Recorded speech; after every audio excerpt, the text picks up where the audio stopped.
চলন্ত গাড়ি থেকে স্ত্রীকে লাথি দিয়ে ফেলে মাথায় ইট দিয়ে আঘাত করে হত্যা করেন এক প্রবাসী স্বামী। এ মর্মান্তিক ঘটনাটি ঘটে ময়মনসিংহের নান্দাইলে। অভিযুক্ত ওই প্রবাসী স্বামীকে আটক করেছে পুলিশ। নিহত নারীর নাম জেবিন আক্তার, বয়স ৩৫। রবিবার ভোরে ময়মনসিংহ মেডিকেল কলেজ হাসপাতালে চিকিৎসাধীন অবস্থায় তিনি মারা যান। পুলিশ ও স্থানীয়রা জানায়, শনিবার দুপুরে বনগ্রাম চৌরাস্তা এলাকায় পারিবারিক ঝগড়ার এক পর্যায়ে রিকশায় থাকা অবস্থায় স্বামী দুলাল মিয়া, বয়স ৪৫, স্ত্রী জেবিনকে সজোরে লাথি মেরে রাস্তায় ফেলে দেন।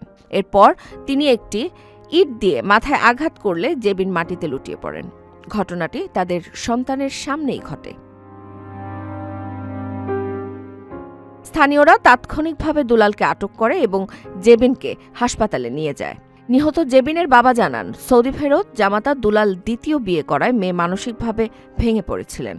বারবার বোঝানোর চেষ্টা করা হলেও কোনো লাভ হয়নি। নান্দাইল থানার ওসি আনোয়ার হোসেন জানান, অভিযুক্তকে আটক করা হয়েছে, মামলার প্রক্রিয়াও চলছে। এই মর্মান্তিক ঘটনায় এলাকায় শোকের ছায়া নেমে এসেছে। আপনার স্বপ্নগুলো আকাশ ছুবে প্রবাসীর হেলিকপ্টারের মাধ্যমে। বিয়ে, জন্মদিন অথবা যে কোনো বিশেষ প্রয়োজনে হেলিকপ্টার ভাড়া করতে যোগাযোগ করুন স্ক্রিনে দেয়া নাম্বারে। প্রবাসীর হেলিকপ্টার, নিরাপদ ও সাশ্রয়ী বাহনের বিশ্বস্ত নাম।